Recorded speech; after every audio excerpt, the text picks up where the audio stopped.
பொய் சொல்லாமல் இருக்கிறது கிடையாது. உண்மை அப்படின்றது சொன்ன 10 மணிக்கு வரேன் அப்படின்னா 10 மணிக்கு வந்து நிற்கணும், அதான் உண்மை. அப்படி கிடையாது. உண்மைன்றது என்னன்னாக்கா ரியல், அப்படின்னாக்கா ரியாலிட்டி, நான் இதுதான், இப்படிதான் நான் இருக்கிறேன் அப்படின்றத ஒரு மனிதன் தன்னை உண்மைத்தன்மை வெளிப்படுத்துறான் பார்த்தீங்களா? அப்படி உண்மையுள்ள மனிதனை தான் தேவன் பரிபூர்ணமாய் ஆசீர்வதிக்கக்கூடியவராக இருக்கிறார். அப்போ கடவுள் பார்க்கிறார், நம்ம பாடுற பாடல் எவ்வளோ உண்மைத்தன்மையோடு பாடுறோம், எப்படி உண்மைத்தன்மையோடு நம்ம ஆராதிக்கிறோம், எப்படி உண்மைத்தன்மையோடு தேவனுடைய வார்த்தையை கவனிக்கிறோம், எப்படி தேவனுடைய வார்த்தைக்கு நம்ம கனத்தை கொடுக்குறோம். இதெல்லாம் கடவுள் பார்க்கிறார் பாருங்களேன். ஒரு கணவன் மனைவிக்கு உண்மையாக இருக்கிறது, மனைவி கணவனுக்கு உண்மையாக இருக்கிறது, பெற்றோர் பிள்ளைகளுக்கு உண்மையாக இருக்கிறது, பிள்ளைகள் பெற்றோர்களுக்கு உண்மையாக இருக்கிறது. இந்த உண்மைத்தன்மையெல்லாம் யாரும் பார்க்கல நினச்சிக்கிட்டு இருக்காதீங்க, ஒரு தேவன் பார்த்து கொண்டு இருக்கிறார். ஹல்லேலூயா. அவர் தீமையை பார்க்காத, ஆமாம், தீமையை பார்க்க மாட்டாரா? ஆனால் உண்மை எங்கே உண்மை இருந்தாலும் அதை பார்க்கக்கூடியவராக இருக்கிறாரா? பிசாசு ஒருத்தர் இருக்கான், அவன் எப்படிப்பட்டவன் தெரியுங்களா? எங்கெல்லாம் தப்பு நடக்குதோ அங்கெல்லாம் அவனை பார்க்கலாம். என்னதுங்க? எங்கெல்லாம் தப்பு நடக்குதோ அங்கெல்லாம் அவனை பார்க்கலாம், எங்கெல்லாம் உண்மை இருக்குதோ அங்கெல்லாம் இந்த தேவனை பார்க்கலாம். ஹல்லேலூயா. அப்போ நீங்கள் ஒருத்தருக்கு உண்மையாக இருக்கிறீங்க பார்த்தீங்களா? அந்த உண்மையை தேவன் கண்டு உங்களை பரிபூர்ண ஆசீர்வாதத்தினாலே நிரப்பக்கூடியவராக இருக்கிறார். சில வேலை செய்கிறவங்க முதலாளிக்கு ரொம்ப உண்மையாக இருப்பாங்க. ஒன்றும் இல்லாதவன் எல்லாம் இருக்கிறவனுக்கு உண்மையாக இருக்கிறான், எல்லாம் இருக்கிறவன் ஒன்றும் இல்லாதவங்கிட்ட உண்மை இல்லாமல் இருக்கிறான். எவ்வளோ வேதனையான விஷயம் தெரியுங்களா? முதலாளிக்கு தொழிலாளி உண்மையாக இருக்கிறான், அவர் கொடுத்த வேலையை கரெக்டாக பண்ணணும், கரெக்டாக முடிக்கணும், கரெக்டாக செய்யணும், எல்லாத்துலையும் கரெக்டாக உண்மையாக இருக்கிறான். கடவுள் பார்க்குறாரு, முதலாளிக்கு உண்மையாக இருக்கணுன்றான். ஆனால் எல்லாம் வச்சிருக்கிறான், ஐஸ்வர்யம் வச்சிருக்கிறான், சொத்து வச்சிருக்கிறான், பல தலைமுறைகளுக்கு பணம் வச்சிருக்கிறான். ஆனால் அவன் இந்த தினக்கூலி தினந்தோறும் சம்பாதிக்கிறான். அவன்கிட்ட போய் எப்படி இருக்கிறான்னாக்க உண்மை இல்லாதவனாக இருக்கிறான். இப்போ பாருங்கள், அந்த இடத்துல நீங்கள் கொஞ்சம் யோசிக்கலாம், என்னடா நான் அவ்வளோ உண்மையாக இருக்கிறேன், அவன் என்னை இப்படி ஏமாத்துறானேன்னு சொல்லிட்டு. நான் ஒன்று நினச்சிக்கோங்க, எங்கெல்லாம் உண்மை இருக்கிறதோ அங்கெல்லாம் தேவனுடைய கண்கள் படக்கூடியதாக இருக்கிறது. ஹல்லேலூயா. எங்கெல்லாம் உண்மை இருக்குதோ அங்கெல்லாம் யாருடைய கண்கள் இருக்கிறது? ஆமாம், தேவனுடைய கண்கள் அதை பார்த்து கொண்டு இருக்குது. ஆகையினால் நீங்கள் உண்மையாக இருக்கும் பொழுது நான் சொல்கிறேன், உங்களுடைய உண்மையை பார்த்து தேவன் உங்களை ஆசீர்வதிக்கக்கூடியவராக இருக்கிறார். அந்த உண்மையை எங்கே கற்றுக்கிறது அப்படின்னா ஆலயத்தில் தான் கற்றுக்க முடியும். சபை உங்களுக்கு எல்லாவற்றையும் கற்றுக் கொடுக்குற இடம். இந்த ஆலயத்தில் உண்மையாய் நீங்கள் பாடும் பொழுது தேவன் உங்களை பார்க்கிறார், உண்மையாய் தேவனுடைய வார்த்தை கேட்கும் பொழுது தேவன் உங்களை பார்க்கிறார். ஸோ நீங்கள் பாடல் பாடும் பொழுதும் வார்த்தை கேட்கும் பொழுது இருக்கக்கூடிய உண்மைத்தன்மைக்கு தக்கவாறு உங்களை தேவன் ஆசீர்வதிக்கக்கூடியவராக இருக்கிறார். நாங்களாம் ஆலயத்துக்கு போகும்போது ரட்சிக்கப்பட்டப்போ பார்த்தீங்கன்னாக்கா பாட்டு பாடும் பொழுது அந்த ட்ரம்ஸ் தான் இருக்கும். அந்த ட்ரம்ஸ் அடிக்கிறதுக்கு அவ்வளோ போட்டி இருக்கும், கையை தட்டி சந்தோஷமாக மகிழ்ச்சியாக அவ்வளோ உற்சாகமாக எத்தனை பாட்டு, 1 மணி நேரம் பாட்டு மட்டும் பாட்டுருப்பாங்க, அப்புறம் 1/2 மணி நேரம் ஆராதனை பண்ணிக்கிட்டு இருப்பாங்க, அப்புறம் இந்த பாட்டு ஸ்பெஷல் பாட்டு என்னென்னமோ போயிட்டு இருக்கும். எல்லாத்துலையும் எனர்ஜெட்டிக்காக இருந்துக்கிட்டே இருப்பாங்க. அடுத்து கடவுளுடைய வார்த்தையை பிரசங்கிக்க முடியும், ஊழிக்கார் போய் நின்ட்டானாக்கா நிசப்தமாயிரும், ரொம்ப சைலன்ஸ் ஆகிரும், பின் ட்ராப் சைலன்ஸ் ஆகிரும். அவர் சொல்லும் பொழுதெல்லாம் அவருடைய வார்த்தையை கவனிச்சுக்கிட்டே இருக்கும். அடுத்து என்ன சொல்ல போகிறாரு, அடுத்து எப்படி போக போகிறாரு, அடுத்து என்ன பண்ண போகிறாரு. அந்த உண்மைத்தன்மையெல்லாம் தேவன் பார்த்தார். அல்லேலூயா. அந்த உண்மைத்தன்மையெல்லாம் பார்த்தபடினால தான் இந்த இடத்துல கொண்டு வந்து என்ன பண்ணிருக்கிறார், கடவுள் நிற்க வச்சிருக்கிறார். அப்போ நீங்கள் உண்மைத்தன்மையோடு இருக்கும் பொழுது உங்களுக்கான ஸ்தானத்தில் தேவன் உங்களை கொண்டு போய் நிறுத்தக்கூடியவராக இருக்கிறார். ஸோ அந்த மாலை வேளையில் அந்த வாக்குத்தத்தத்தை எத்தனை பேர் உண்மையாய் சொன்னீர்களோ, அவர் உண்டு பண்ணின எல்லா சாதிகளை பார்க்கிலும் புகழ்ச்சியிலும் கீர்த்தியிலும் மகிமையிலும் என்னை சிறந்திருக்கும்படி தேவன் செய்வார் என்று சொல்லி எத்தனை பேர் உண்மைத்தன்மையோடு கூட சொன்னீங்களோ, அந்த உண்மைத்தன்மைக்கு தக்கதாக தேவன் உங்களை ஆசீர்வதிக்கக்கூடியவராக இருக்கிறார். ஹல்லேலூயா. கர்த்தர் நல்லவர். வார்த்தைகளை கடந்து போகலாம். எடுத்து வாசிப்போம். நீதிமொழிகள் 3:16. அதன் வலது கையில் தீர்க்காயுசும், அதன் வலது கையில் தீர்க்காயுசும், அதன் இடது கையில் செல்வமும் கனமும் இருக்கிறது. அதன் இடது கையில் செல்வமும் கனமும் இருக்கிறது. பாருங்க, ஒரு மனுஷனுடைய வலது கையில தேவன் தீர்க்காயுசை கொடுக்கிறாராம், இடது கையில செல்வத்தையும் கனத்தையும் கொடுக்கக்கூடியவராக இருக்கிறார். அதான் சொன்ன divine health and divine wealth, தெய்வீக ஆரோக்கியமும் தெய்வீக ஆசீர்வாதமும் என்ற தலைப்பில் நான் உங்களோடு கூட பேசி கொண்டு வருகிறேன். இந்த வார்த்தைகள் கட்டாயமாக உங்களுடைய வாழ்க்கைக்கு ரொம்பவும் பிரயோஜனமானதாக இருக்கும் என்று நான் விசுவாசிக்கிறேன். அல்லேலூயா. ஆமாம், எல்லோரும் பெல்ட் போட்டுக்கிறீங்களா? சீட்டு பெல்ட் போட்டுக்குங்க. அடுத்த 1 மணி நேரம் பறக்க போகிறோம். கடவுளுடைய உங்களுக்குள்ளே கடந்து வர போகிறாரு. தேவனுடைய பிரசன்னம் உங்களுக்குள்ளே வரப்போகுது. அந்த வார்த்தைகளை கேட்கும் பொழுது உங்களுக்குள்ளே ஒரு க்ளோ உண்டாக போகுது. ஒரு விதமான ஒரு ஃப்ளையிங் மோடுக்குள்ளே போக போகிறீங்க. என்ன மோடுங்க? என்ன மோடு? Flying mode. காலையில் ஆராதனைக்கு வந்தீங்கன்னாக்கா சொன்னேன், ஃபோனை சைலண்ட் மோடில் போடணும், நீங்கள் வைப்ரேட் மோடில் இருக்கணும். அப்படின்னா கையை தட்டி பாடுறது, ஆமேன் கர்த்தர் செய்வார், கடவுள் ஊழியக்காரர் பேசும்போது கையை அசைச்சு அந்த ஆக்ஷனில் இருந்துச்சுன்னா வைப்ரேஷன் மோடில் இருக்கேன்னு அர்த்தம். ஃபோனு சைலண்ட் மோடில் இருக்கணும், நீங்கள் வைப்ரேஷன் மோடில் இருக்கணும். ஆனால் அப்படியே உல்ட்டாவாக இருக்கிறது. ஃபோனை வைப்ரேஷன் மோடில் போட்டுறது, கிர்ன்னு அடிச்சுக்கிட்டே இருக்கும் உளுத்துக்குள்ள. இவங்க சைலண்ட் மோடில் இருப்பாங்க, அப்படியே அமைதியாக உட்காந்துருப்பாங்க, எதுலேயுமே கலந்துக்கிறாதவங்களாக இருப்பாங்க. அப்படியே மாற்றணும். ஃபோனை சைலண்ட் மோடில் போடணும், நீங்கள் எந்த மோடில் இருக்கணும்? வைப்ரேட் மோடில் இருக்கணும். வைப்ரேட் மோடில் இருந்தீங்கன்னா தான் உங்களை தேவன் ஃப்ளையிங் மோடுக்கு கொண்டு போகக்கூடியவராக இருக்கிறார். வேதத்தில் நிறைய பேரை கர்த்தர் தூக்கிட்டு போயிருக்கிறார். யாரெல்லாம் தூக்கிட்டு போனார் சொல்லுங்க பாப்போம். சரி, ஏனோக்கு எடுத்துகிட்டு போயிட்டார், பறக்க வச்சார் எலியா. அப்புறம் புதிய ஏற்பாட்டு காலத்தில் பிலிப்பு நம்ம ஸ்கோர் பண்ணிகிட்டே இருக்கணும்ப்பா. சனிக்கிழமை வாலிபர் கூட்டம் நடக்கிறதுல அப்படியே மோல்ட் ஆகிட்டே இருக்கிறாங்க போல். ஸோ பழைய ஏற்பாட்டு காலத்தில் யார் ஃப்ளை பண்ணார்? புதிய ஏற்பாட்டு காலத்தில் அந்த அவங்களாம் ஃப்ளையிங் மோடில் போனதுக்கான அர்த்தம் விஷயம் என்ன தெரியுங்களா?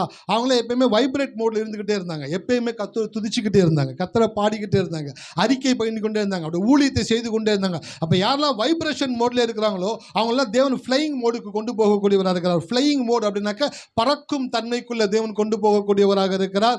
அடுத்த 3/4 மணி நேரம் நான் நினைக்கிறேன் உங்களை கத்தர் பெரிய காரியங்களோட வாழ்க்கையில் செய்யக்கூடியவராக இருக்கிறார். போன வாரம் விரதத்தை குறித்து பேசினேன், உண்ணா விரதத்தை குறித்து பேசினேன், மௌன விரதத்தை குறித்து பேசினேன், அப்புறம் ஜீவ விரதத்தை குறித்து பேசினேன். 3 விரதத்தை குறித்து நான் உங்ககிட்ட பேசினேன்.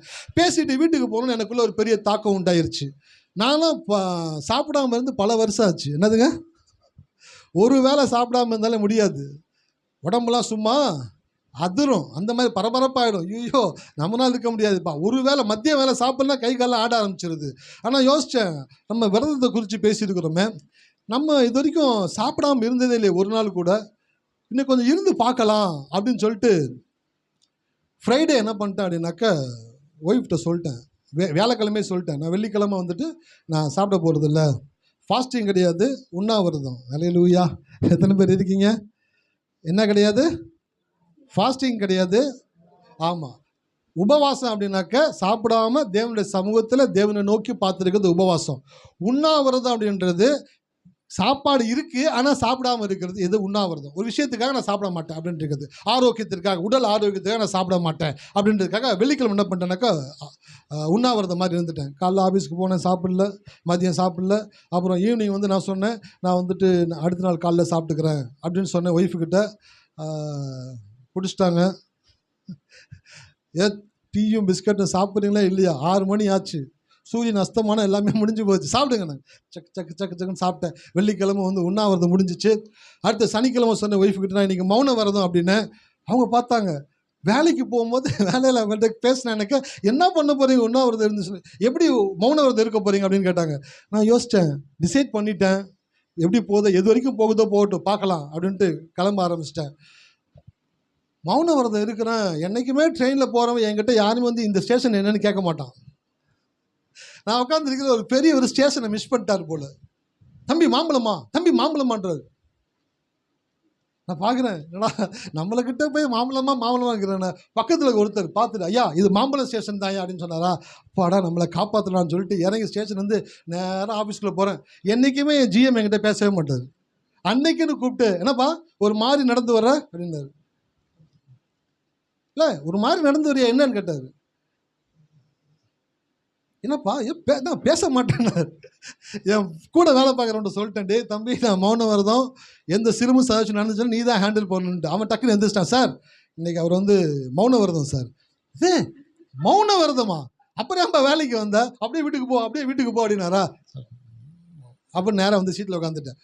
உட்காந்தா அன்றைக்கி என்றைக்குமே வராத ஃபோன் கால் அன்றைக்கி தான் வருது. சார் இந்த மெட்ரு நல்லா இல்லை, இந்த மெட்ரு தப்பாக வந்துருக்குது, இது வரல அது வரலன்ட்டு நானே ஒன்று எடுத்து கொடுத்துட்டு பென்சில் எழுதி காட்டுறேன்.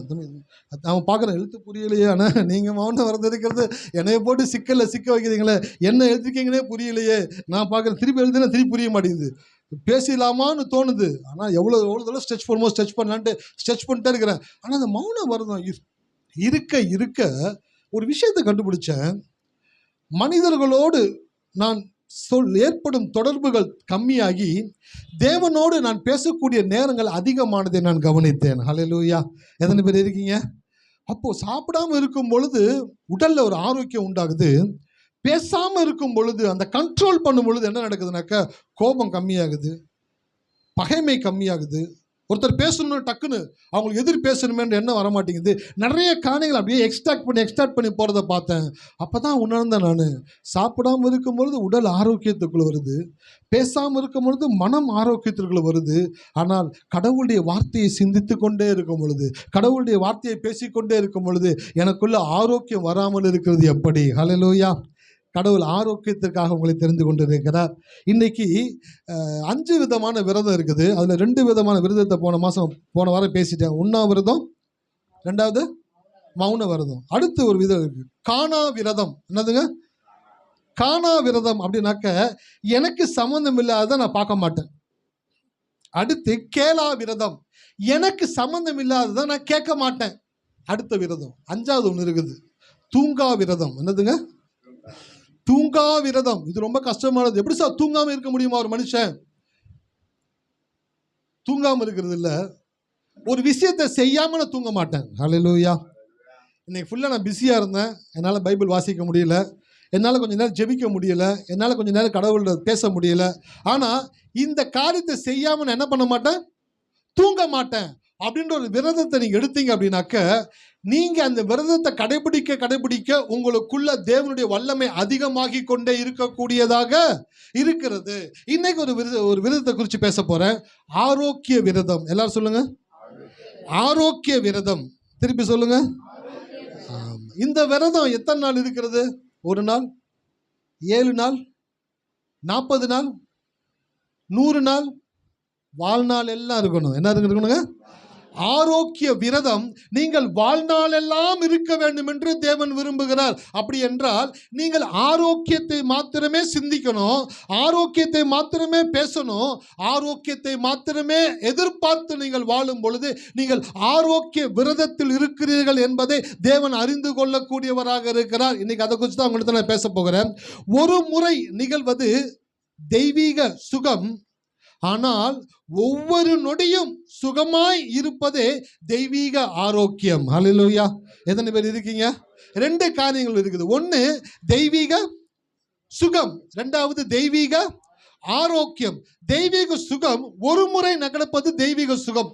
ஒரு முறை நடக்கும், திடீர்னு உங்களுக்கு கடவுள் ஒரு அற்புதமாக சுகத்தை கொடுப்பார். அந்த சுகத்தை பெற்றுக்கொண்டு உங்களுக்குள்ள ஃபீலிங் ஆகும், சார் என்னை கடவுள் அற்புதமாக சுகமாக்கிட்டாருன்னு சொல்லிட்டு. ஆனால் ஒரு முறை நடப்பது சுகம்தான். ஆனால் ஆரோக்கியம் என்பது ஒவ்வொரு நொடியும் நீங்கள் ஆரோக்கியமாக இருக்க வேண்டும் என்று தேவன் விரும்புகிறார். ஹல்லேலூயா.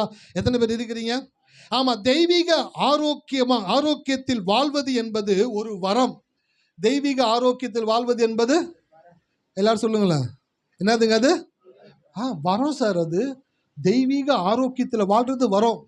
அமெரிக்க தேசத்தில் ஒரு ஊழியக்காரரை குறித்து நான் கேள்விப்பட்டேன். அவர் ஆண்டவரை ஏற்றுக்கொண்ட நாளிலிருந்து அவர் மருத்துவ காரியங்கள் எதுவுமே எடுத்துக்கொள்ளாமல் அவர் கடவுளை நம்பியே வாழ்ந்து கொண்டே இருந்தாராம். அவர் பூரண வயதாக வாழ்ந்தாராம். வாழ்ந்து முடித்து அவருடைய இறுதி நாட்கள், இறுதி மூச்சு போகிறதுக்கு முன்பாக கூட அவர் போயிட்டு குளிச்சுட்டு ட்ரெஸ் பண்ணிட்டு அழகா வந்து முன்னாடியே சொல்லிட்டாராம், நான் இன்னைக்கு ஆண்டவரிடம் கடந்து போக போகிறேன் அப்படின்னு சொல்லிட்டு அழகா போய் தன்னுடைய சேர்ல உட்காந்து அப்படி சாஞ்சு கொஞ்ச நேரம் படுத்திருந்தாராம். கொஞ்ச நேரம் தான் படுத்திருந்தாராம். அவருடைய ஜீவன் தேவனிடத்துல வாழ்நாள் முழுவதும் மருத்துவ உபகரணங்களும் உதவிகளும் இல்லாமல் ஒரு மனிதன் வாழ முடியும் என்பதை நமக்கு முன்னோடியாக இருக்கிற தேவ மனிதர்கள் நம்மளுக்கு காண்பித்து விட்டு போயிருக்கிறார்கள். அவர்களாம் நம்மளுக்கு சாட்சிகளாக இருக்கிறார்கள். வேதம் என்ன சொல்லுகிறது? மேகம் போன்ற இத்தனை திரளான சாட்சிகள் நம்மை சூழ்ந்து கொண்டிருக்க, பாரமான யாவற்றையும் நம்மை சுற்றி நெருங்கி நிற்கிற பாவத்தையும் தள்ளிவிட்டு விசுவாசத்தை துவக்குகிறவரும் முடிக்கிறவருமாகிய இயேசுவை நோக்கி பொறுமையோடு மேகம் போன்ற இத்தனை திரளான சாட்சிகள்.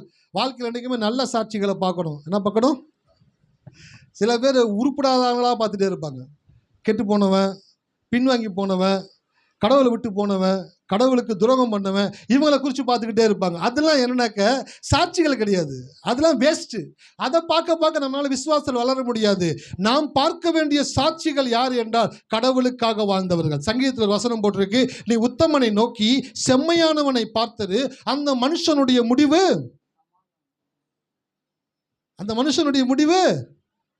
கரெக்டாக சொல்லிட்டு சந்தேகப்படுறாங்க பாருங்க. சமாதானம். யாரை நோக்கி பார்க்கணும்?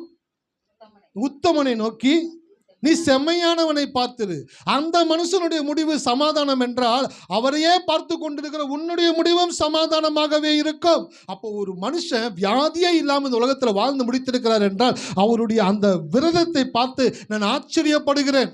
அவர் லைஃப்ல வந்திருக்கும் பலவீனங்கள், சுகவீனங்கள், நோய்கள் எல்லாம் வந்திருக்கும். ஆனால் அத்தனையையும் அவர் தேவனுடைய வார்த்தையை கொண்டு ஜெயித்து ஒவ்வொரு நொடியும் வார்த்தையை சொல்லி சொல்லி ஜெயித்தபடியினாலே அவர் வாழ்நாள் முழுவதும் தெய்வீக ஆரோக்கியத்திலே வாழக்கூடியவராக இருந்தால், தெய்வீக ஆரோக்கியத்தில் வாழ்வது என்பது ஒரு வரம். அந்த வரம் தெய்வீக விரதத்தினால் வரும். தெய்வீக விரதம் யார் இருக்கிறாங்களோ அவங்களுக்குள்ளதான் தெய்வீக ஆரோக்கியம் வேலை செய்யக்கூடியதாக இருக்கிறது. ஒரு வசந்த வாசிங்க, அதுல இருந்து கடந்து போகலாம். 1 பேதுரு 2:24 எல்லாரும் எடுத்துங்க. எல்லாரும் எடுத்த பிற்பாடு வாசிக்கலாம். சில பேர் எடுக்காம விட்டுறாங்க.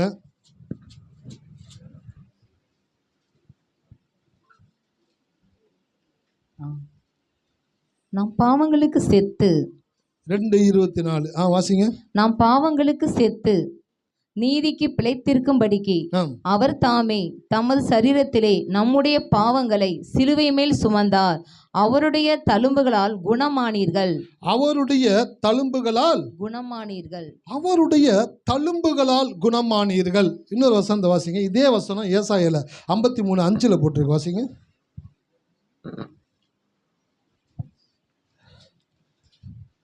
நன்றி ஆண்டவர். நம்முடைய மீறுதல் நிமித்தம் அவர் காயப்பட்டு நம்முடைய அக்கிரம நிமித்தம் அவர் நொறுக்கப்பட்டார். நமக்கு சமாதானத்தை உண்டு பண்ணும் ஆக்கினை அவர் மேல் வந்தது. அவருடைய தழும்புகளால் குணமாகிறோம். அவருடைய தழும்புகளால் குணமாகிறோம் அப்படின்னாக்க அவருடைய தழும்புகள் இயேசு பிறப்பதற்கு முன்பாகவே ஏசாயா தீர்க்கதரிசியின் மூலமாய் தேவன் இயேசு என்ற ஒரு மனிதன் இந்த பூமியிலே தேவகுமாரன் பிறந்து மனிதனுடைய பாவத்தை சுமந்து அவர்களுக்காக மரித்து அவர்களுக்காக மீட்பை உண்டு பண்ணி அவர் கொடுக்க போகிறார் என்பதை ஏசாயா 53ஆம் அதிகாரத்தில் ரொம்ப தெளிவாய் தேவன் எழுதி வைத்திருக்கிறார். ஒரு ஊழியர் ஒரு முறை ஒரு புது பைபிள் வாங்கலான்ட்டு போனாராம். போய் பைபிளை வாங்கிட்டாரு. வாங்கினா பைபிள் அற்புதமாக இருக்குது, பக்கங்கள்லாம் சூப்பராக இருக்குது, ரொம்ப மகிழ்ச்சி ஆயிடுச்சு, நல்ல ஒரு பைபிளை வாங்கியிருக்கோம் போல அப்படின்னு நினச்சிட்டாரு. பைபிளை வாங்கின அவர் கடவுள் உள்ள சொன்னாராம், ஏசாயா 53 எடுத்து வாசி அப்படின்னு சொன்னாராம். நம்மளாம் பைபிள் வாங்கினா என்ன பண்ணுவோம்? திருப்பி பார்ப்போம், பக்கம் நல்லா இருக்குதா, பேப்பர் நல்லா இருக்குதா, எடுக்கிறதுக்கு ஈஸியாக இருக்குதா, ஜிப்பு போட்டால் கரெக்டாக இருக்குதா, இதுதான் பார்ப்போம். அவரும் பார்த்தாராம். பார்த்து முடிச்சோன்னா உள்ள கடவுள் பேசினாராம், ஏசாயா 53 எடுத்து வாசின்னு சொன்னாராம். புது பைபிளை வாங்கினோன்னே ஏசாயா 53 தான் வாசிக்கணுமா? சரி, ஏசாயா 53 எடுக்கிறாரு, 53 பக்கமே இல்லை. அவருக்கு ஷாக் ஆயிடுச்சு. என்னடா இதுன்னு சொல்லிட்டு பார்த்தாரு, 53 காணோம், 54 காணோம், 55 காணோம். அதுக்கு முன்னாடி இருக்குது, அதுக்கு அப்புறம் இருக்குது, நடுவில் இருக்கிற பக்கத்தை காணோம். அந்த கடையில் சேல்ஸ் பண்ணோன்ட்டு போய் கேட்டாராம், என்னங்க ஏசாயா 53 ரொம்ப முக்கியமான அதிகாரம், வேதத்தினுடைய மிக மைய பகுதி, இயேசு கிறிஸ்துவனுடைய மரணத்தை குறித்து சொல்லுகிற ஒரு காரியங்கள், இந்த பக்கங்கள் இந்த பைபிளில் இல்லையே அப்படின்னு அவர்கிட்ட போய் கேட்டோன்னே அவர் சொன்னாராம், அப்படியா, எவ்வளோ கம்மியாக இருக்குதோ அதுக்கேற்ற மாதிரி பைசாவை கம்மி பண்ணிவிட்டு மிச்ச பணத்தை கொடுங்க. அவர் ஆச்சரியமாக கேட்கல கடைக்காரு, ஐயோ ஏசாயா 53 இல்லையா, ஏமாந்து போயிட்டு அப்படின்னு சொல்லியா. அவருக்கு தெரிஞ்சிருக்குது, நிறைய பேர் இந்த பைபிளை வித்திருக்கிறாரு. வாங்கிட்டு போன பக்கங்களும் ஏசாயா 53 எடுக்கிறதே கிடையாது. அவன் கண்டுபிடிச்சிட்டான், கிறிஸ்தவங்கனாக்கா பைபிள் வாங்குவாங்க, படிக்க மாட்டாங்க, அதனால இந்த புத்தகத்தை நம்ம தைரியமாக விற்கலாம். அவனுக்குள்ள விசுவாசம் பார்த்தீங்களா? இந்த பைபிள் யாருக்கெல்லாம் விசுவாசத்தை கொடுக்குது பாருங்க. பைபிள் வாங்கிட்டு போனவங்க படிக்க மாட்டாங்க தெரிஞ்சு ஏசாயா 53 இல்லாத புத்தகத்தை நிறைய பேருக்கு வித்துருக்கிறார். இவர் பிடிச்சிட்டார் ஊழியக்கார், ஏசாயா 53 இல்லைன்னு சொன்னோன்னே, அப்படிங்களா, சரி ஏதோ கொஞ்சம் கம்மி பண்ணிக்கிட்டு நம்ம புக்கெலாம் வாங்கும்போது கொஞ்சம் கிழிஞ்சிருந்துச்சுனாக்கா சரிங்க ஒரு 5 ரூபா கம்மி பண்ணிக்கங்க அப்படின்னு நம்ம அவர் சொன்னாரா, டேய் சரியான ஆளியா நீ, பைபிள் முக்கியமான விதை ஏசாயா 53 தான், அதுவே இல்லைன்னு கேட்டிருக்கிறேன், இப்படியா அவன் பைபிளை அப்படின்னு. இன்னும் எத்தனை பைபிள் இந்த மாதிரி வச்சிருக்கிற சார், நீங்கள் வாங்கலன்னா போயிருங்க, நீங்கள் பைபிள் படிக்கிற ஆளு போல், பைபிளே படிக்காத அவங்க நிறைய பேர் வந்து வாங்கிட்டு போயிட்டு இருக்கிறாங்க, அவங்களுக்குலாம் அந்த பைபிள் ஓடக்கூடியதாக இருக்குது, நீங்கள் கம்முன்னு போங்க சார் சொல்லிட்டு அமுச்சு விட்டா. அந்த ஊழியக்கார் யோசிச்சாரா, கடவுள் நான் வாசிச்சிருந்தேனாக்கா ஆதியாகமம் வாசிச்சிருப்பேன், இல்லை வெளிப்படுத்தல் வாசிச்சிருப்பேன், ஆனால் கடவுள் சொன்னார் ஏசாயா 53 வாசின்னு சொன்னார் பார்த்தீங்களா, அதுதான் ஹைலைட்டே. ஹல்லேலூயா. பாருங்க, அவர் உன்னை நித்தமும் நடத்தி, கடவுள் நம்மளை ஒவ்வொரு நாள் நடக்க கொடுத்துருக்காரு. அவர் உன்மேல் கண்ணை வைத்து உனக்கு நீ நடக்க வேண்டிய வழியை உனக்கு சார் எவ்வளோ பெரிய நல்ல தேவன் பாருங்கள் சார். அந்த பைபிளில் மட்டும் ஏசாயா 53 இல்லாமல் வாங்கிட்டு வந்திருந்தாருனாக்கா தலைவர் பிரசங்கம் எடுத்தப்ப இன்னொன்று ஏசாயா 53 எடுப்போம், இந்த பக்கம் அந்த பக்கம் இந்த பக்கம் விசுவாசிகளாம் பார்ப்பாங்க, என்ன ஏசாயா 53 ஊழியக்காரர் ரொம்ப நேரமாக தேடிக்கிட்டு இருக்கிறாரு, என்னாச்சு பைபிளில் இல்லை. நான் சொல்கிறேன், இந்த ஏசாயா 53 மைய பகுதி. அது மாத்திரமல்ல, கிறிஸ்துவனுடைய மரணம் பாடுகளை குறித்ததான ஒரு காரியத்தை உள்ளடக்கிய வேத பகுதி. அதில் சொல்லக்கூடிய மிக முக்கியமான வசனம் ஏசாயா 53:5. மறுபடியும் அந்த வசனத்தை வாசிக்க கேட்போம். நம்முடைய மீறுதல் நிமித்தம். யாருடைய மீறுதல் நிமித்தம்? நம்முடைய மீறுதல் நிமித்தம். ஆமா, அந்த வசனத்தை அவங்க படிக்கும்போது நீங்களும் உங்களுக்குள்ள பொறுமையா படிங்க. அவங்க மைக்ல படிக்கிறாங்க, நீங்களும் பொறுமையா படிங்க, தப்பு கிடையாது. நம்முடைய மீறுதல் நிமித்தம் அவர் காயப்பட்டு, நம்முடைய அக்கிரம நிமித்தம் அவர் நொறுக்கப்பட்டார். நமக்கு சமாதானத்தை உண்டு பண்ணும் ஆக்கினை அவர் மேல் வந்தது. அவருடைய தழும்புகளால் குணமாகிறோம். அவருடைய தழும்புகளால் குணமாகிறோம். பேதுரு எழுதுகிறாரு, அவருடைய தழும்புகளால் குணமானீர்கள் அப்படின்னு எழுதுறாரு. அப்போ கிறிஸ்தவர்கள் ஒரு விஷயத்தை நம்புறாங்க, ஆனா ஒரு விஷயத்தை சந்தேகப்படுறாங்க. ஒன்னு நம்புறாங்க, என்ன நம்புறாங்க அப்படின்னாக்க, இயேசு என்னுடைய பாவங்களை சுமந்து தீர்த்தார், என் பாவங்கள் எனக்கு மன்னிக்கப்பட்டது என்பதை ஒவ்வொரு கிறிஸ்தவர்களும் நம்புகிறார்கள். ஹல்லேலூயா. ஆமா இல்லைங்களா? ஏதாவது சந்தேகப்படுறீங்களா? இல்லை சார், எனக்கு கொஞ்சம் டவுட் இருக்குது, கடவுள் என் பாவத்தை மன்னிச்சாரான்னு தெரில, எனக்கு அப்பப்போ கொஞ்சம் சந்தேகம் இருக்குது அப்படின்ட்டு உங்கள் பாவம் மன்னிக்கப்பட்டது குறித்து என்னைக்காச்சும் சந்தேகப்பட்டிருக்கீங்களா? யாராச்சும் என்னைக்காச்சும் யோசிச்சு பார்த்துருக்கீங்களா? இயேசுவின் பாவத்தை மன்னித்தான்னு விசுவாசிச்சிங்க, ஞானஸ்தானம் எடுத்தீங்க, அதுலேருந்து பாவத்தை குறித்து சிந்தனையே உங்களுக்கு வர்றது கிடையாது. உங்களுக்கு முன்பு செஞ்ச பாவங்களை குறித்த ஒரு கவலையே உங்களுக்கு வர்றது கிடையாது. ஏன்? ஒரு விசுவாசம், என் பாவங்களை இயேசு சுமந்து தீர்த்து எனக்கு அவர் மன்னிப்பை கொடுத்திருக்கிறார். எவர்கள் எல்லாம் மன்னிப்பை நம்புகிறார்களோ அவர்களுடைய தலையெழுத்து, அவர்கள் தேவனுடைய சுகத்தையும் நம்பித்தான் ஆக வேண்டும். ஹல்லேலூயா. எத்தனை பேர் இருக்கீங்க? ஆமா, பாருங்க, மன்னிப்பும் சுகமும் ஒரு ரூபாய் காயினுடைய 2 பக்கங்களை கொண்டதை போல இருக்கிறது. 1 ரூபாய் பைசா எடுக்கிறீங்க, 1 ரூபாய் காயின் எடுக்கிறீங்க, அதில் ஒரு பக்கம் தலை இருக்கு, இன்னொரு பக்கம் சரி, ஒரு பக்கம் மட்டும் அச்சிடப்பட்டிருக்குது. அதை கொண்டு போய் கொடுத்தா செல்லுமா? ஏன் செல்லாது? அரசாங்கத்தில் 2 பக்கமும் அச்சிட்டு இருக்கிறாங்க. 2 பக்கமும் இருந்தால் மாத்திரமே அந்த நாணயம் செல்லக்கூடியதாக இருக்கிறது. அப்படியே நீங்கள் இயேசுவை ஏற்றுக்கொள்ளும் பொழுது உங்கள் பாவங்கள் மன்னிக்கப்பட்டது என்று நம்புகிற நீங்கள் உங்களுடைய வியாதியும் சுகமானது என்பதை நம்பித்தான் ஆக வேண்டும். ஹல்லேலூயா. எத்தனை பேர் இருக்கிறீங்க? அதனால தான் ஏசாயா எழுதுகிறாரு, அவருடைய தழும்புகளால் குணமானீர்கள், அவருடைய இரத்தத்தினால் மீட்கப்பட்டீர்கள், அவருடைய தழும்புகளால் குணமானீர்கள். ஒன்னு நம்பிட்டு இன்னொன்னு நம்பல அப்படின்னாக்க உங்களுடைய விசுவாசம் வேஸ்ட். ஒன்ன நம்புறீங்க, ஒன்னு சந்தேகப்படுறீங்க. அப்பனாக்க நீங்க சந்தேகப்படுறது நீங்க நம்பிக்கொண்டு இருக்கிறதையும் சந்தேகப்பட வைக்கக்கூடியதாக இருக்கிறது. 2 வாரத்துக்கு முன்னாடி ஒரு காரியத்தை சொன்னேன். நாக்கு செய்த தவறுக்கு உடல் தண்டிக்கப்படுகிறது. ஆமாவா இல்லைங்களா? நாக்கு செய்யும் தவறுக்கு உடல் தண்டிக்கப்படுகிறது. ஏதாச்சும் ஒன்று கோபமாக பேசிட்டோம், ஏதோ ஒன்று யார்ட்டையும் சொல்லிட்டோம், பேர்ட் வேர்ட்ஸ் யூஸ் பண்ணிட்டோம், யூஸ் பண்ண நாக்கு என்ன பண்ணுது? உள்ளுக்குள்ளே போயிட்டு சக்குன்னு உட்காந்துக்குது. வசனம் ஒன்று இருக்குது சங்கீதத்தில், கர்த்தருடைய நாமம் பலத்த துருகம், நீதிமான் அதற்குள் ஓடி சுகமாயிருப்பான். நாக்கு ஏதோ ஒன்று பேசிருச்சு, இப்போ அது போய் எங்கே உட்காந்துருச்சு? பாதுகாப்பான இடத்துல உட்காந்துருச்சு. ஆனால் இப்போ யார் அடி வாங்குறது? கன்னம் பழுக்குது, கை கால் வீங்குது, உடம்புல அடி உரிக்கிறாங்க போட்டு. பேசுவியா பேசுவியா பேசுவியான்னு. டே, பேசுனா உள்ள இருக்காண்டா, என்ன போட்டு ஏன்டா போட்டு சித்திரவதை பண்ணிக்கிட்டு இருக்கிறீங்க? ஆனால் மனிதன் பாருங்களேன், நாக்கு பேசினா கூட நாக்கை தண்டிக்கிறது கிடையாது, உடல் தண்டிக்கப்படுகிறது போல நாம் செய்த பாவங்களுக்காக இயேசு தண்டிக்கப்பட்டார். ஹல்லேலூயா.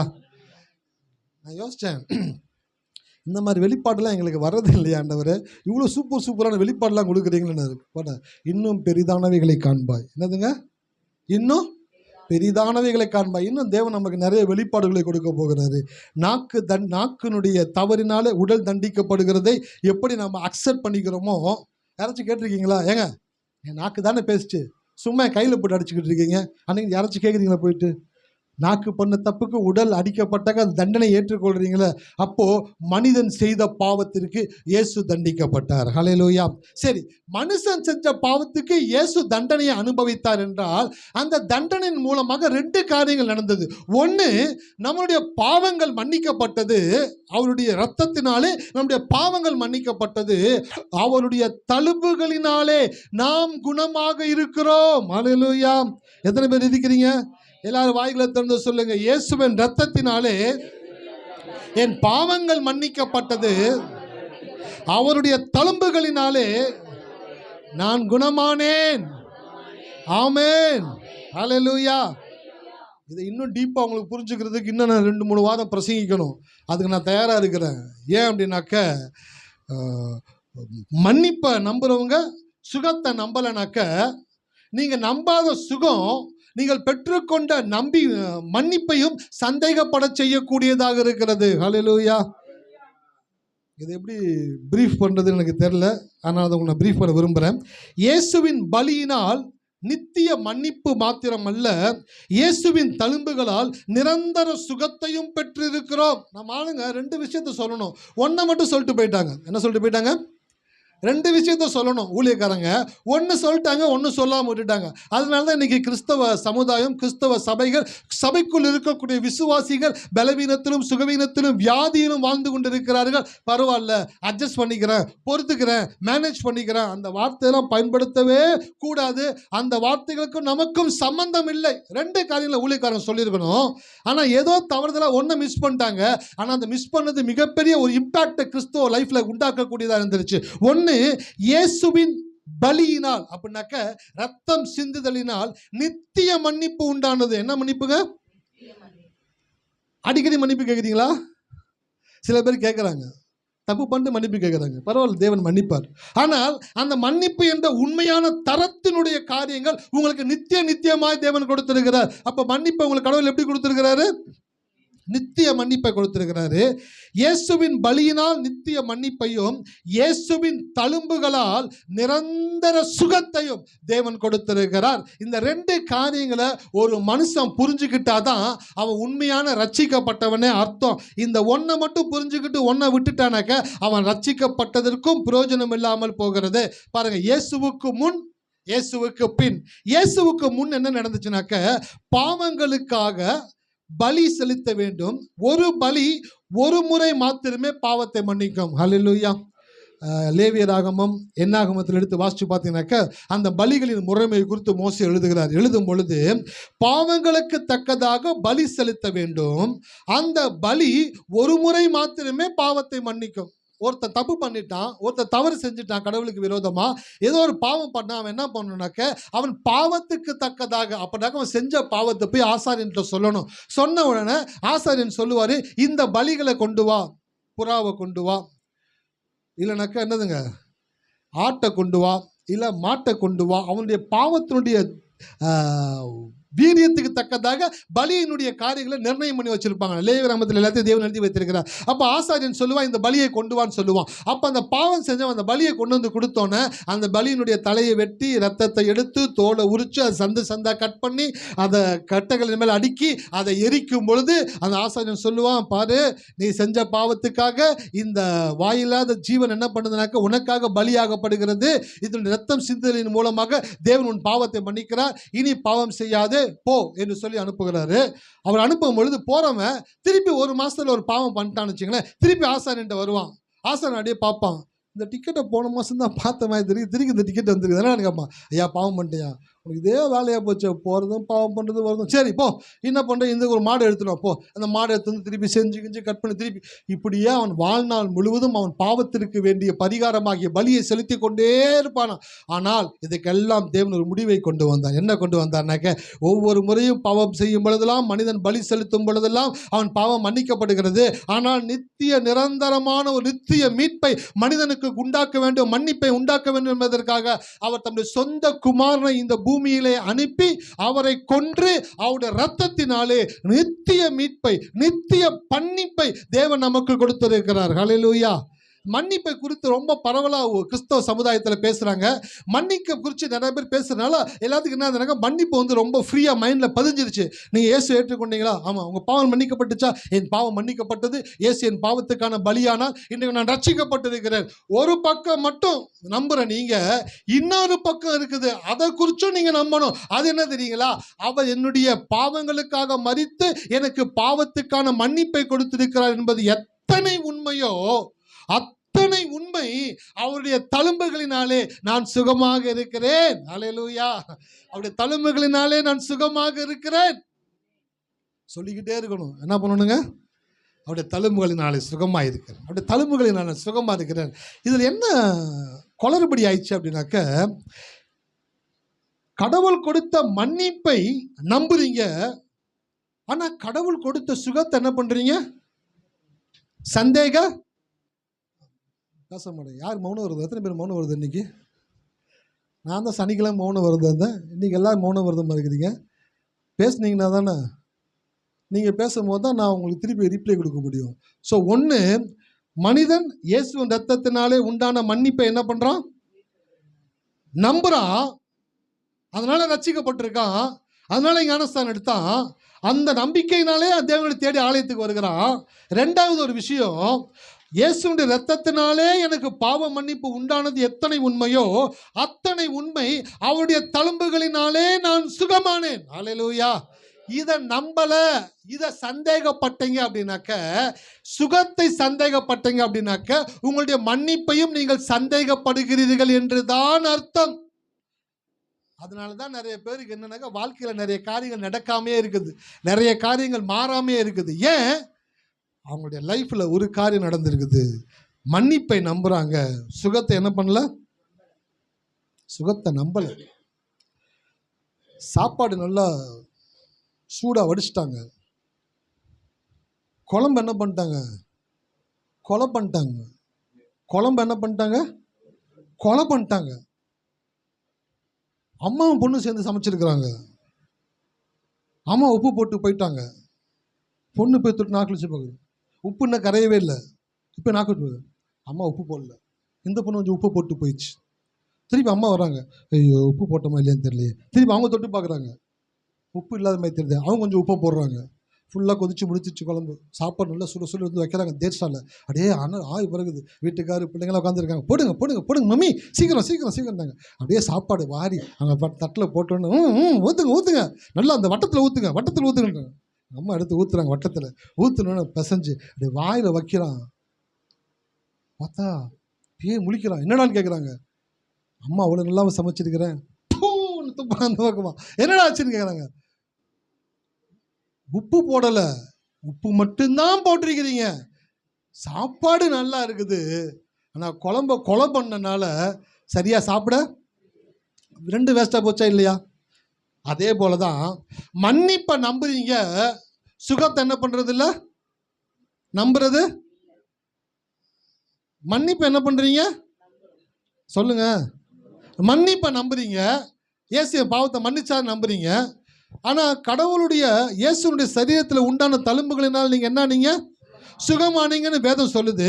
இதை நம்புறீங்க, அதை சந்தேகப்பட்டீங்க அப்படின்னாக்க இந்த சந்தேகம் இந்த நம்பிக்கையையும் கெடுக்கக்கூடியதாக இருக்கிறது. ஹல்லேலூயா.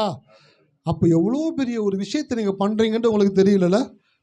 உங்களுக்கு சொல்கிறேன், தேவாதி தேவன் தன்னுடைய ஒரே குமாரனை கொண்டு மனிதனுடைய பாவத்திற்கான பிராயச்சித்தத்தை செய்து பலியாய் கொடுத்து மனுஷகுமாரன் மூலமாய் தேவன் மீட்பை ஏற்படுத்தி மனுஷனுக்கு மீட்பையும் மன்னிப்பையும் தெய்வீக சுகத்தையும் அவனுக்கு தேவன் கொடுக்கும் பொழுது மனிதன் என்ன பண்றானாக்க, மன்னிப்பை மாத்திரம் நான் எடுத்துக்கொள்ளுகிறேன், என்னால் நம்ப முடியுது, இயேசு எனக்காக செத்தான், என்னால் நம்ப முடியுது, நான் அந்த மன்னிப்பை ஏற்றுக்கொள்ளுகிறேன். ஆனால் இந்த தெய்வீக சுகம்னு ஒன்று இருக்கு பார்த்தீங்களா, அதை என்னால் நம்ப முடியலை, அதை என்னால் நம்புறதுக்கு கஷ்டமா இருக்கு அப்படின்னு ஒருத்தர் சொல்றான் அப்படின்னாக்க, நான் சொல்றேன், சுகத்தை சந்தேகப்படுகிறவன் ஒரு நாளும் மன்னிப்பை நம்ப முடியாது. ஹல்லேலூயா. எத்தனை பேர் இருக்கிறீங்க? ரொம்ப ஸ்ட்ராங்கான ஒரு ட்ரூத் இது. இந்த ட்ரூத் உங்களுக்கு புரிஞ்சிருச்சு, இந்த சத்தியம் விளங்கிருச்சு அப்படின்னாக்கா சுகத்தை இன்னும் அதிகமாக தேட ஆரம்பிச்சிருவீங்க, சுகத்தை நம்ப ஆரம்பிச்சிருவீங்க. பாருங்க, இன்னைக்கு ஒருத்தன் நரகத்துக்கு போறான் அப்படின்னாக்க அது அவனுடைய கொழுப்புனால தான் அவன் நரகத்துக்கு போறான். ஏன் தெரியுங்களா? கடவுள் மனிதனால் செய்ய முடியாத ஒன்றை தன்னுடைய மகன் மூலமாக செய்து மனிதனுக்கு மீட்பை ஏற்படுத்தி கொடுத்திருக்கிறார். அப்ப இயேசுவனுடைய மரணத்தை ஒருவன் நம்பும் பொழுது அவனுக்கு நரகத்திலிருந்து விடுதலை கிடைக்கிறது.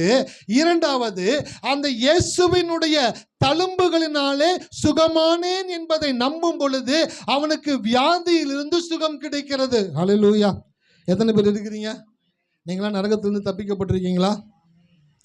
நீங்கள் நரகத்துக்கு போக மாட்டீங்களா? யாருக்காச்சும் ஆசை இருக்கா? இல்லை போய் ஒரு சும்மா பார்த்துட்டு சும்மா தூரமாக நினச்சி பார்த்துட்டு வந்துடுறேன் சார், இந்த எரிமலை குழம்பெல்லாம் அப்படியே கொதித்து வெளியில் வரும், பக்கத்தில் போய் பார்க்கலாம் அப்படின்ட்டு. ஒரு முறை ஒருத்தர் என்ன பண்ணியிருக்கிறான், துணிச்சல்காரன் போல் எரிமலை குழம்பு அப்படியே வெடிக்குது, சுற்றி பேரிகேட் போட்டுருவாங்க, போகக்கூடாதுன்னு சொல்லிடுவாங்க அரசாங்கம். இந்த திமிரு பிடிச்ச பக்கி என்ன பண்ணியிருக்குனாக்க போய் பார்க்கலான்ட்டு தூரமாக நின்று தான் பார்த்துருக்கு. தூரமாக நின்று பார்த்த பொழுதும் அந்த எரிமலையிலேருந்து வெடிக்கிற ஒரு குழம்பு, அந்த தீ பிளம்பு என்ன ஆச்சுனாக்க நேரம் வந்து அவன் மேலே பட்டுருது. அவன் மேலே பட்ட விதத்தில் பட்ட உடனே அந்த இடத்துல அந்த தீ பிளம்பு அவன் மேலே பட்ட உடனே அப்படியே அவனை ஒரே அமுக்கிச்சு பார்த்துங்க, ஆள் இருந்த இடமே அவ்வளோ ஹீட்டு, அவ்வளோ பாயிலிங் பாயிண்டில் கொதிச்சுக்கிட்டு இருக்கிற அந்த தீ குழம்பு ஒரு மனிதன் மேலே வந்து விழும் பொழுது அவன் அந்த நேரத்திலேயே ஒன்றுமில்லாமல் ஆயிட்டான். தடையமே கிடையாது, ஆள் வந்தான் போனான்றதுக்கான பேச்சே கிடையாது, எங்கே வேணாலும் தேடிக்கோ, அவங்க வந்ததுக்கான அடையாளமே கிடையாதுன்ற அளவுக்கு அது அவன் மேலே படக்கூடியதாக இருக்குது. அப்போது தூரமாக இருக்கிற ஒரு எரிமலையிலேருந்து வரக்கூடிய குழம்பை ஒரு தூரமாக நின்று பார்த்தா கூட அது அவனை பாதிக்கக்கூடியதாக இருக்குனாக்க நரகம் அதை விட கொடுமையானது. ஹல்லேலூயா. நரகம் அதை விட கொடுமையானது. நரகத்துக்கு ஒரு ஊழியக்காரர் குறித்து பேசிட்டு இருந்தார். நரகத்தை குறித்து பேச ஒரு பையன் அழுதுட்டு வந்து அவர்கிட்ட சொல்லிட்டான், ஐயா அண்ணையா, அது இருக்கிறத காட்டில் நீங்கள் பேசுகிறது பயங்கரமாக இருக்குது. ஹல்லேலூயா. அது இருக்கிறத விட நீங்கள் பேசுறது எனக்குள்ள பயத்தை உண்டாக்குது, ஆலயத்துக்கு வர்றதா வேணாமா? அவர் சொன்னார், உனக்காக இயேசு மரித்தார், உன் பாவங்களை மன்னித்தார்ன்றது நீ நம்பினாக்க அந்த இடத்துக்கு நீ போக மாட்டேன். அது உன்னுடைய அட்ரஸ் கிடையாது, அது உன்னுடைய டெஸ்டினி கிடையாது, அது உன்னுடைய இருப்பிடம் கிடையாது, அது உன்னுடைய புகலிடம் கிடையாது, தேவனுடைய புகலிடமாக இருக்கிறார். ஹல்லேலூயா. அப்போ இயேசுவனுடைய தேவன் ஏற்படுத்தி கொடுத்த மீட்பின் மூலமாய் உண்டான மன்னிப்பை ஒருவன் ஏற்றுக்கொள்ளும் பொழுது நரகத்திலிருந்து தப்புவிக்கப்படுகிறான். நீங்க எல்லாம் நரகத்திலிருந்து தப்பிச்சிட்டீங்க, ஆமாவா இல்லைங்களா? எத்தனை பேருக்கு சந்தேகமா இருக்கு? அவங்க மட்டும் சொல்லுங்க பார்ப்போம். இல்லை சந்தேகமா இருக்குதுன்ட்டு நான் சொல்றேன், நீங்க யாரும் நரகத்துக்கு போக மாட்டீங்க. ஹல்லேலூயா. ஆனா உங்களுடைய வாழ்நாட்கள் தேவன் எவ்வளவு வைத்திருக்கிறாரோ அவ்வளவு வாழ்நாட்கள் வாழாம இந்த உலகத்தில் வாழும் பொழுது வியாதியினால மரணத்தை சந்திக்கக்கூடியவர்களாக இருக்கிறீர்கள். ஒன்று ஓகே, ஆனால் இன்னொன்று நாட் ஓகே. ஏன்? மன்னிப்பை நம்புறேன், சுகத்தை என்னால் நம்ப முடியல. நான் சொல்றேன், மன்னிப்பை உன்னால எப்படி நம்ப முடிஞ்சிச்சோ அப்படிதான் சுகத்தையும் நீ நம்ப வேண்டும். ஹல்லேலூயா. நீ சுகத்தை நம்பல அப்படின்னாக்க நீ ரட்சிக்கப்படலைன்னு அர்த்தம். சில பேர் பார்க்குறாங்க, என்ன சார் சுகத்தை நம்பலன்னா ரட்சிக்கப்படல அர்த்தம்? ஆமா, பாவம் மன்னிக்கப்பட்டுச்சு நம்பினல, 2000 வருஷத்துக்கு முன்பாக உனக்காக ஒருத்தர் செத்தார்னு நம்புறல, அந்த செத்தவருடைய தழும்புகளினால் நீ சுகமாக இருக்கிறார் என்று வேதம் சொல்லுகிறபடியினாலே நான் சொல்லுகிறேன், நீ மன்னிப்பை நம்புவது எத்தனை உண்மையோ அத்தனை உண்மை, நீ அவருடைய தழும்புகளினாலே குணமானீர்கள். ஹல்லேலூயா. அவருடைய தழும்புகளினாலே குணமானீர்கள். எல்லாரும் சொல்லுங்களேன், அவருடைய தழும்புகளினாலே குணமானேன், அவருடைய தழும்புகளினாலே குணமானேன், அவருடைய தழும்புகளினாலே குணமானேன், அவருடைய தழும்புகளினாலே குணமானேன். ஆமென். ஹல்லேலூயா. அப்போ அவருடைய தழும்புகளினாலே குணமானேன் என்ற எண்ணம் உங்களுக்குள்ள மேலோங்கி கொண்டே இருக்க வேண்டும். நீங்க வியாதியிலையும் சுகவீனத்திலையும் வலியிலும் வேதனையிலும் இருக்க வேண்டிய அவசியம் கிடையாது. நீங்கள் ஆரோக்கியமாய் வாழ்வதற்காய் தேவன் உங்களை தெரிந்து கொண்டிருக்கிறார். எல்லாரும் சொல்லுங்களேன், என்னை தேவன் ஆரோக்கியமாய் வாழ்வதற்காக தெரிந்து கொண்டிருக்கிறார். அதான் ஆங்கிலத்தில் ஒன்று சொல்லுவாங்க, இந்த salvation is inclusive of forgiveness and wellness.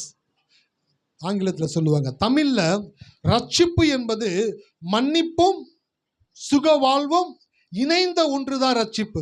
ரட்சிப்புன்றது பாவ மன்னிப்பு மாத்திரம் கிடையாது. அப்போனா பாதி தான், பாதி ஆஃப் பாயில்லாம் கிடையாது, ஃபுல் பாயில் தான். ஆஃபாக வந்தீங்கன்னாக்கா சரி கிடையாது. ஃபுல்லாக வேக வைக்கிறது.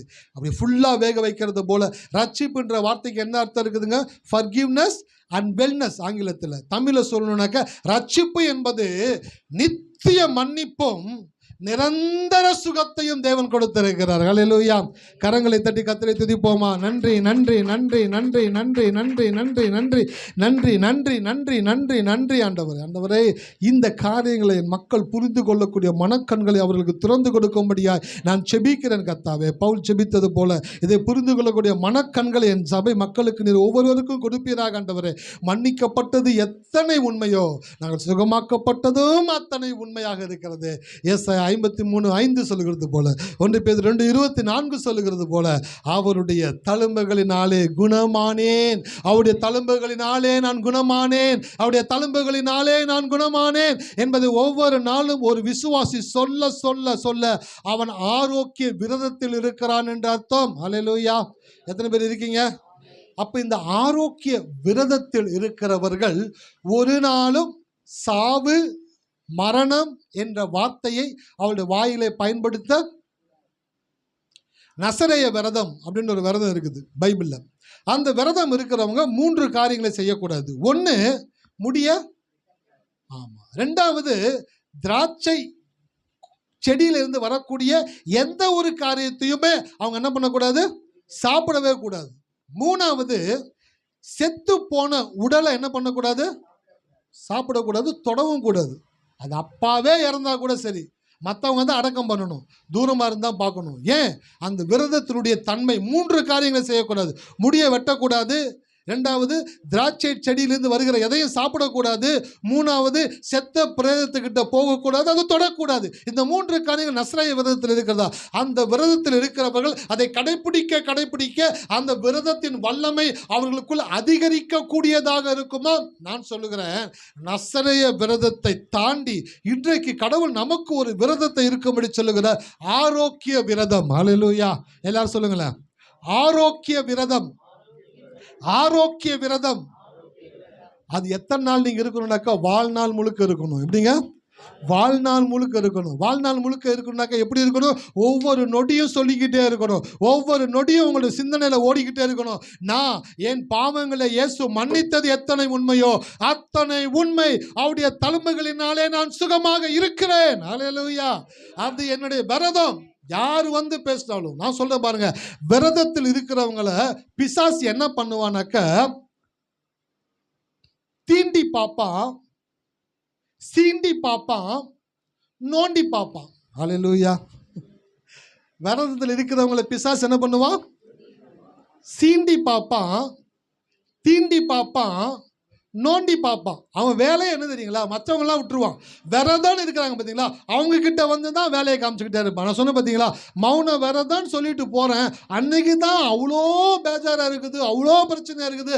பேசாதவங்களாம் பேசுகிறான், கேட்காதவங்களாம் கேட்குறான், ஃபோன் பண்ணாதவங்களாம் ஃபோன் பண்ணுறான், இல்லாத பிரச்சனையெல்லாம் பிசாசு கொண்டு வந்து போடுறான். அப்போ யோசிச்சு பார்த்தேன், அப்போ ஒரு மனிதன் விரதத்திற்குள்ளே போகும் பொழுது அந்த விரதத்தை கெடுப்பதற்காக பிசாசு அவனால் முடிஞ்ச எக்ஸ்ட்ரீம் அளவுக்கு வேலையை செய்யக்கூடிய இருக்கிறான். நான் சொல்றேன், நீங்கள் ஆரோக்கிய விரதத்தில் நீங்கள் இருக்கும் பொழுது பிசாசு உங்களை தீண்டுவான், நோண்டுவான், சீண்டுவான், எல்லா விஷயத்தையும் பண்ணுவான். பண்ணும் பொழுதும் உங்க வாயிலிருந்து ஒரு வார்த்தை வரணும், அவருடைய தழும்புகளினாலே நான் குணமானேன். ஹல்லேலூயா.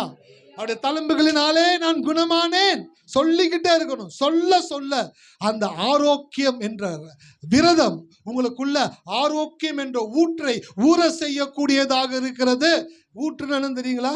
ஃபவுண்டைன் அப்படின்னாக்க பூமி வந்து சுத்திக்கிட்டு இருக்குது. ஆமாவா இல்லைங்களா?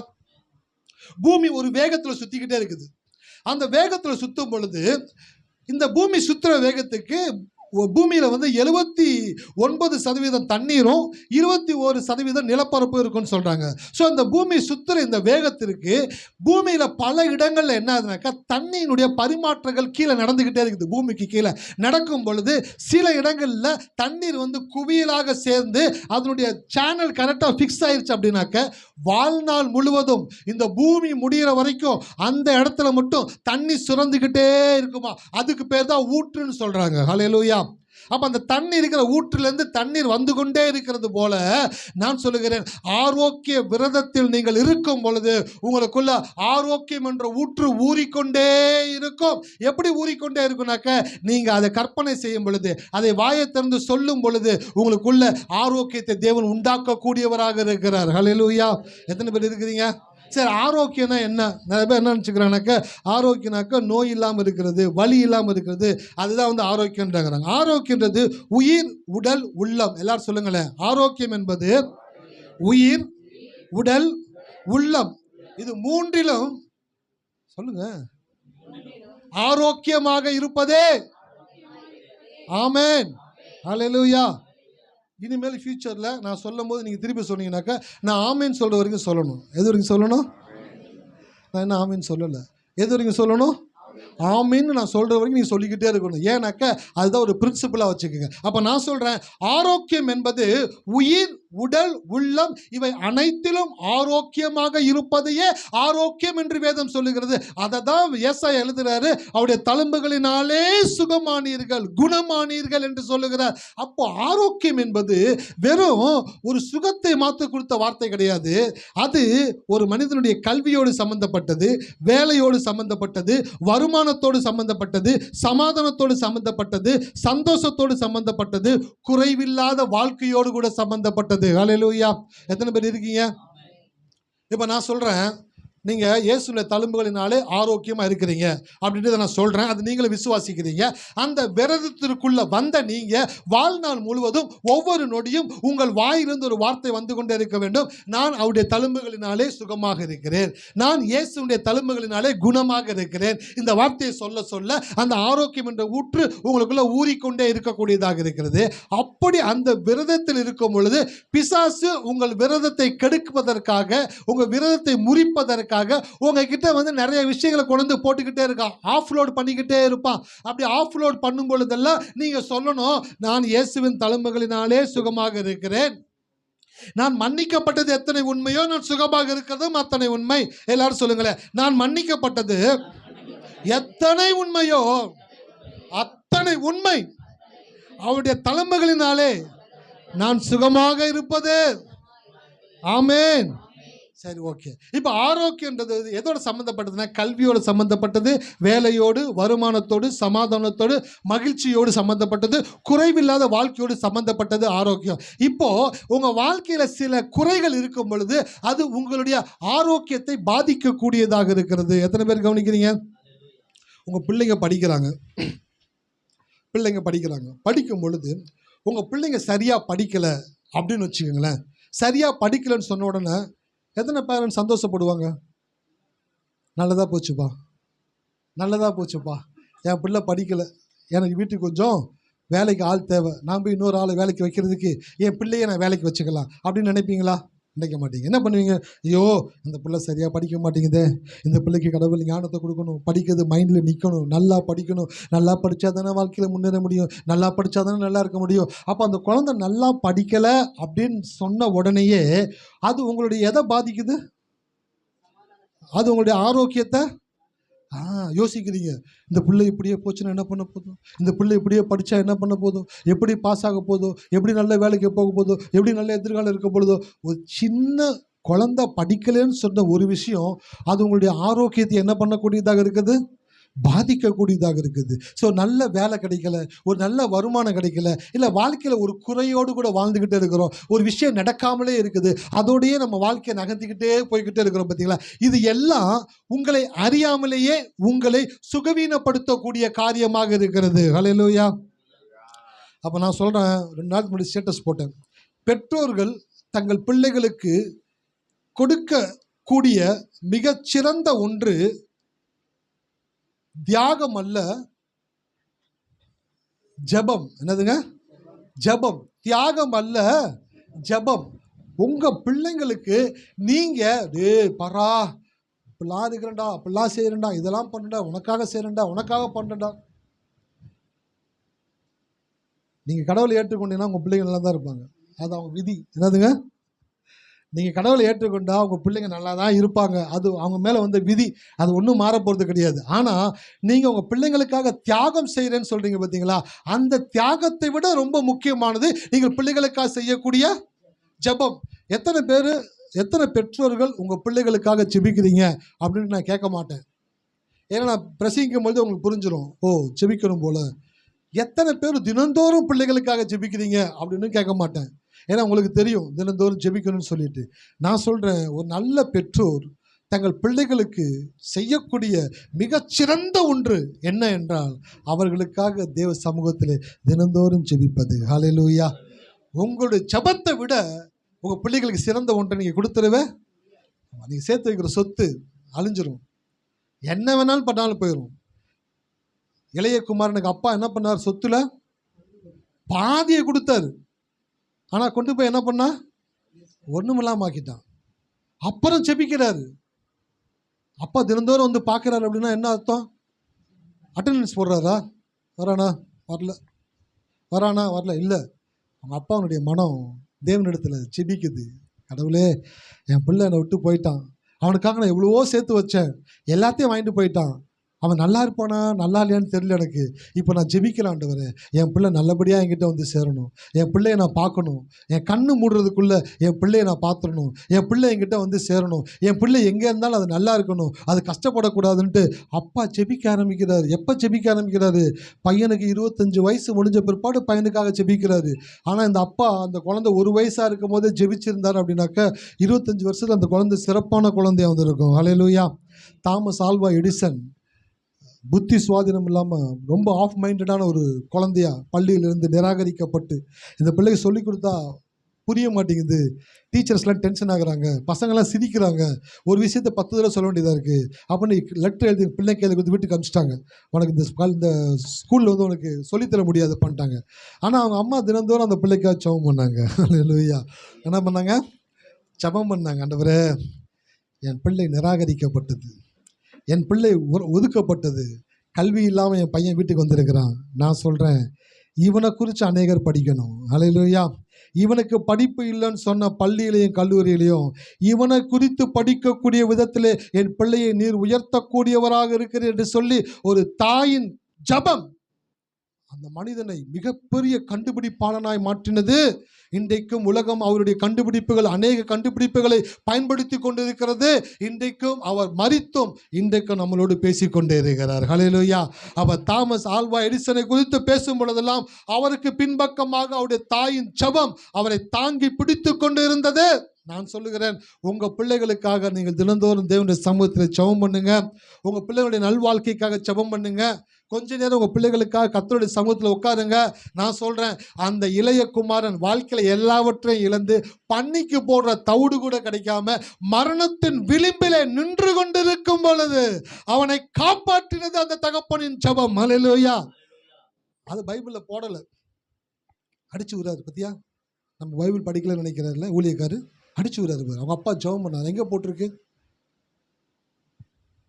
இலைமறைக்காய் அப்படின்ற ஒரு பழமொழி இருக்குது, தெரியுங்களா? இலைமறைக்காய் அப்படின்ற வார்த்தைக்கு என்ன அர்த்தம்னாக்கா, ஃப்ரூட்ஸ் கவர்ட் பை லீவ்ஸ் அப்படின்வாங்க. அப்படின்னாக்கா பழங்களை இலைகள் மறைத்து இருக்கிறது. நம்ம ஆளுங்க வந்து அதை வந்து வேறு விதமாக பேச ஆரம்பிச்சிட்டாங்க. ஆனால் உண்மையான அர்த்தம் என்னன்னு சொல்கிறேன். இலைமறைக்காய்ன்ற வார்த்தைக்கு என்ன அர்த்தம்னாக்கா, சீசனுக்கு மட்டும் மரத்தில் கனி இருக்கும், சீசன் இல்லாத டைம்லேயும் மரத்தில் கனி இருக்கும். சீசன் இருக்கிற டைமில் மனுஷன் வந்து கனியை பறிச்சுட்டு போயிடுவான். சீசன் இல்லாத டைம்லையும் அதில் சில கனிகளை மரங்கள் என்ன பண்ணுனாக்கா வளர்த்து வச்சிருக்குமா. ஆனால் மனிதனுடைய கண்களுக்கு படாதான் அந்த இலைகளினால் மூடி வச்சிருக்குமா. அந்த தினந்தோறும் அந்த மரத்துக்கிட்ட சில பறவைகள், சில அணில்கள்லாம் வருது பார்த்தீங்களா. அப்படி இந்த பறவைகளும் அணில்களும் அந்த மரத்துக்கிட்ட வரும் பொழுது இந்த மரங்கள் இலைகளினாலே மூடி வைத்திருந்த அந்த கனியை அந்த பறவைகளுக்கும் அந்த உயிரினத்திற்கும் காண்பிக்கத்தக்கதாக அந்த இலைகளை ஒதுக்கும் பொழுது அது போய் மகிழ்ச்சியாக அந்த கனியை புசித்து விட்டு கடந்து போகுமா. அப்போ மரம் சொல்லும், சீசனுக்கு மட்டும் வருகிறவன் மனுஷன், எல்லா சீசன்லேயும் வருகிறது என்னுடைய நண்பர்கள். மனுஷனுக்கு சீசனுக்கு பலம் கொடுக்குறேன், என்னுடைய நண்பர்களுக்கு நான் எப்போதும் கனி கொடுக்கிறேன். ஹல்லேலூயா. அப்போ விசுவாசின்றவங்க பைபிள் இருக்கிறத மட்டும்தான் படிப்பாங்க. ஊழியக்காரன்றவனுக்கு தேவன் அதை தாண்டி அதுக்குள்ளே இருக்கக்கூடிய காரியங்களையும் அவர் காண்பித்து கொடுக்கக்கூடியவராக இருக்கிறார். ஹல்லேலூயா. அதனால தான் ஊழியக்காரனுக்கு மட்டும் தேவன் வெளிப்பாட்டை கொடுக்கிறார். விசுவாசிங்க படிச்சாங்கன்னாக்க வசனம் புரியும், ஆனால் வெளிப்பாடு இருக்காது. ஊழியக்காரனுக்கு தான் தேவன் வெளிப்பாட்டை கொடுக்கிறார். நான் சொல்லுகிறேன், அந்த இளைய குமாரனுடைய தகப்பன் அவனுக்காக அந்த ஜெபித்த ஜெபம் அவனுடைய மரணத்திலிருந்து அவனை மீட்டது. அவனுக்குள்ளே மறுபடியும் தகப்பனை காண வேண்டும் என்ற எண்ணத்தை கொடுத்தது. அவனை மறுபடியும் தகப்பனிடத்தில் கொண்டு வந்து சேர்த்தது. அவனை மறுபடியும் அவனுடைய ஸ்தானத்தில் கொண்டு போய் நிறுத்தினது. ஹல்லேலூயா. அப்பா சேர்த்து வச்ச சொத்து அனாமத்தா போச்சு. ஆனால் அப்பா ஜெபித்த ஜெபம் அந்த மகனை மறுபடியுமா தன் தகப்பனிடத்தில் கொண்டு வந்து சேர்த்தது. நான் சொல்லுகிறேன், உங்கள் பிள்ளைகளுக்காக நீங்கள் செய்ய வேண்டிய மிகச்சிறந்த ஒன்று தேவனுடைய சமூகத்தில் ஜெபிப்பது. ஹல்லேலூயா. எத்தனை பேர் இருக்கீங்க? இந்த செய்தியை நோட் பண்ணி வச்சுக்கோங்க. யூடியூப்பில் போடுவோம், ரெக்கார்ட் பண்ணி வச்சுக்கோங்க. இன்னையிலிருந்து உங்கள் பிள்ளைகளுக்காக நீங்கள் ஜெபிக்க ஆரம்பிங்க. நீங்கள் உங்கள் பிள்ளைகளுக்காக செய்கிற மிகச்சிறந்த ஒன்று தியாகம் அல்ல, ஜெபம். உங்களுடைய தியாகம் உங்கள் பிள்ளைகளுக்கு பெரிய நன்மைகளை கொண்டு வருகிறது இல்லை. உங்கள் ஜெபம் மாத்திரமே உங்கள் பிள்ளைகளை நல்வழிப்படுத்தக்கூடியதாக இருக்கிறது. பணத்தையும் தாண்டி நல்லொழுக்கம், நல்ல மனிதர்களாக இந்த பூமியில் வளர்ந்து வருவது, நல்ல பழக்கங்களை உடைய பிள்ளைகளாக வளர்ந்து வருவது, சமுதாயத்திற்கு ஒரு பிரயோஜனமுள்ள பிள்ளைகளாக வளர்ந்து வருவது, தன் தகப்பனுடைய பெயரை காப்பாற்றுகிற பிள்ளைகளாக வளர்ந்து வருவது, இவைகளை எல்லாம் உங்களுடைய பணத்தினால் செய்ய முடியாது. தேவனிடத்தில் நீங்கள் செய்யும் ஜெபத்தினால் தான் செய்ய முடியும். ஹல்லேலூயா. எத்தனை பேர் இருக்கீங்க? அப்போ பெற்றோர்கள் தங்கள் பிள்ளைகளுக்கு கொடுக்க வேண்டியது தியாகம் அல்ல, ஜெபம். நான் சொல்லுவேன், பிள்ளைகளுக்காக ஜெபிங்க. உங்கள் பிள்ளைகளுக்காக தினந்தோறும் தேவ சமூகத்தில் உட்காருங்க. நிறைய என் பிள்ளைகளை ஆசீர்வதிங்க ஆண்டவரே. என் பிள்ளைகளுக்கு நல்ல ஞானத்தை கொடுங்க ஆண்டவரே. என் வீட்டுக்காருக்கு நல்ல வேலையை கொடுங்க ஆண்டவரே. நல்ல வருமானத்தை கொடுங்க ஆண்டவரே. அவரை ஆசீர்வதிங்க ஆண்டவரே. அப்படி சொல்லி நீங்கள் தினந்தோறும் ஜெபிக்க ஜெபிக்க ஜெபிக்க உங்களை அறியாமலேயே நீங்கள் உங்களுடைய ஆரோக்கியத்தை பெருக்கி கொண்டு இருக்கிறீர்கள். ஹல்லேலூயா. எத்தனை பேர் இருக்கிறீங்க? அட்ஜஸ்ட் பண்ணிக்கலாம், ஒப்பேத்திக்கலாம், பார்த்துக்கலாம், அந்த வார்த்தையெல்லாம் தூக்கிடுங்க, தேவையில்லை. நான் கடவுளை நம்புகிறபடினாலே என்னை தேவன் ஆசீர்வதிக்கக்கூடியவராக இருக்கிறார். ஹல்லேலூயா.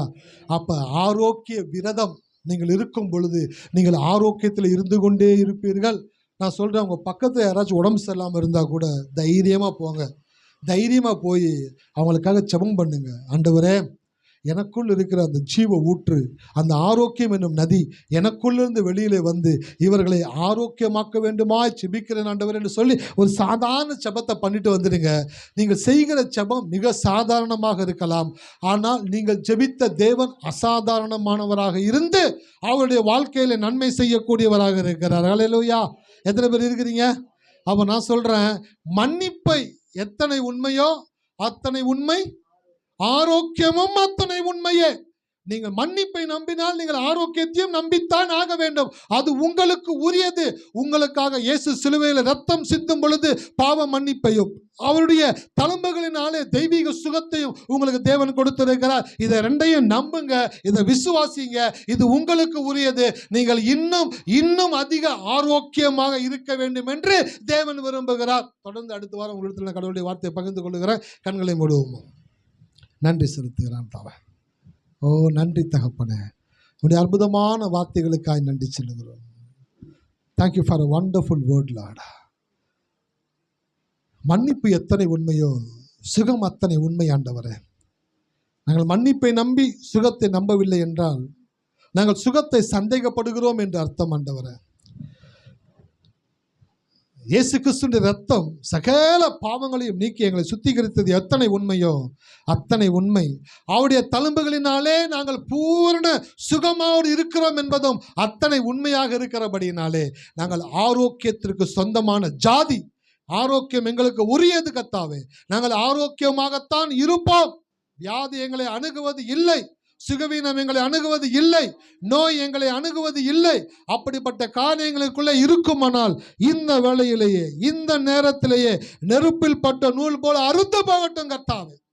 பிள்ளைகள் விடுதலையாக்கப்படுவார்களாக, சுகமாக்கப்படுவார்களாக, ஆசீர்வதிக்கப்படுவார்களாக. ஒவ்வொருவரையும் கர்த்தர் ஆசீர்வதிப்பீராக. இயேசுவின் நாமத்தில் ஜெபிக்கிறோம் பிதாவே. என் ஆத்துமா